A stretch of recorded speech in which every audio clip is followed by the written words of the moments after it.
اعوذ باللہ من الشیطان الرجیم بسم اللہ الرحمن الرحیم السلام علیکم۔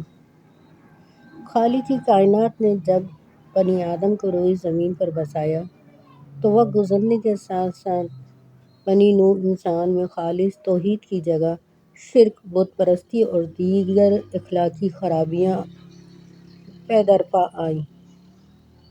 انسانیت کو اس کی اصلی راہ پر لانے کے لیے اللہ تعالیٰ نے آسمانی ہدایت بھیجنے کا سلسلہ شروع کیا اور پے در پے انبیاء اور رسول اس دنیا میں بھیجے۔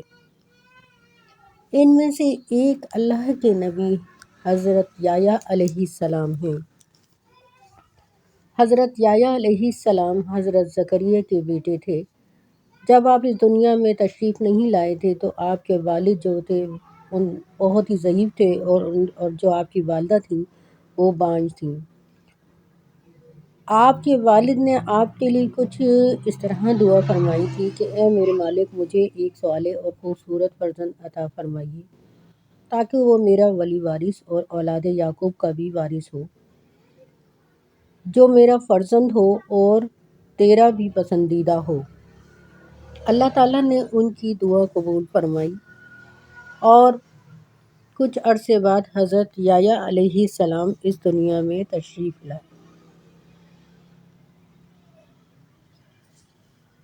حضرت یحییٰ اپنے والد کی طرح اللہ کے نبی تھے۔ خدا نے انہیں بچپن ہی سے علم و حکمت سے نوازا تھا۔ ان کی زندگی کا سب سے بڑا کام یہ تھا کہ انہوں نے حضرت عیسیٰ علیہ السلام کی بشارت دینے اور ان کی آمد سے قبل رشد و ہدایت کے لیے زمین کو ہموار کیا۔ آپ علیہ السلام اللہ کے خوف سے اتنا روتے تھے کہ آپ کے رخسار پر رونے کی وجہ سے 2 نالیاں بن گئی تھیں۔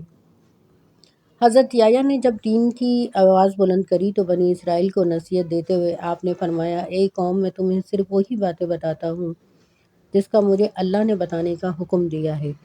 اللہ کی عبادت کرو، توحید پہ عمل کرو، اسی میں تمہارے لیے بہتری ہے۔ اے قوم، میں تمہیں یہ بھی بتانا چاہتا ہوں کہ مجھ سے بڑھ کر ایک خدا کا پیغمبر آنے والا ہے۔ قوم نے کہا، ہمیں صرف 3 نبیوں کا انتظار ہے، ایک حضرت مسیح یعنی عیسیٰ علیہ السلام، دوسرے حضرت الیاس علیہ السلام اور تیسرے نبی آخر الزماں یعنی حضرت محمد صلی اللہ علیہ وسلم۔ کیا تم ان تینوں میں سے کوئی ایک ہو؟ تو آپ نے فرمایا، نہیں، میں ان تینوں میں سے ایک نہیں ہوں۔ اللہ کے نبی فرماتے ہیں کہ بنی اسرائیل ایک ایسی قوم تھی جس نے 43 نبیوں کو اور 170 صلحاء کو اس لیے قتل کیا کہ انہوں نے انہیں برائی سے روکا اور نیکی کی دعوت دی۔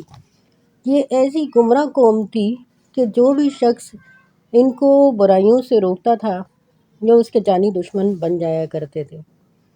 حضرت یحییٰ علیہ السلام بھی ان لوگوں کی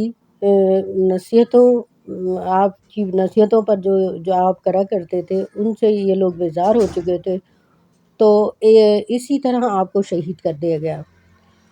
واقعہ کچھ اس طرح ہے کہ اس دور کا جو بادشاہ تھا، 2 واقعات ہیں اس سے روایت کی جاتے ہیں کہ اس دور کا جو بادشاہ تھا اسے جو ہے اس کی محبوبہ کو حضرت یحییٰ علیہ السلام کی باتیں بہت بری لگتی تھیں، اس لیے اس نے بادشاہ کو اکسایا کہ وہ حضرت یحییٰ کو ان باتوں پر سزا دے اور سزا کے طور پہ حضرت یحییٰ کا سر تن سے جدا کر دے۔ بادشاہ شروع میں اس کام کے لیے بہت ہچکچا رہا تھا کیونکہ یحییٰ علیہ السلام کی باتوں سے قوم کافی حد تک متاثر تو ہوتی تھی لیکن ایمان نہیں لاتی تھی۔ لیکن پھر بادشاہ نے حضرت یحییٰ کو شہید کرا کے اپنی محبوبہ کے لیے اس کے آگے حضرت یحییٰ کا جو سر مبارک تھا وہ تشت میں رکھ کے بھیج دیا اس کو خوش کرنے کے لیے۔ ایک روایت یہ بھی ملتی ہے کہ دمشق کے بادشاہ جو تھا اس نے اپنی بیوی کو 3 طلاقیں دے دی تھیں۔ اس کی بیوی اس پر حرام ہو چکی تھی مگر وہ یہ چاہتا تھا کہ اپنی بیوی کو طلاق دینے کے باوجود اسے واپس بیوی بنا لے۔ اس غرض سے کہ بادشاہ نے حضرت یحییٰ کو اپنے پاس بلایا اور حضرت یحییٰ سے فتویٰ طلب کیا۔ حضرت یحییٰ نے فرمایا، تم اپنی بیوی کو 3 طلاقیں دے چکے ہو، اس لیے اب تمہاری بیوی تم پر حرام ہو چکی ہے۔ بادشاہ کی مرضی کا فتویٰ نہ آنے پر ملکہ کو شدید غصہ آ گیا اور وہ حضرت یحییٰ کو قتل کرانے کے درپے ہو گئی۔ اس نے بادشاہ سے حضرت یحییٰ کے قتل کرانے کی اجازت حاصل کر لی۔ بادشاہ کو منظوری دینی پڑ گئی۔ حضرت یحییٰ مسجد میں عبادت میں مشغول تھے کہ انہیں قتل کرا دیا گیا۔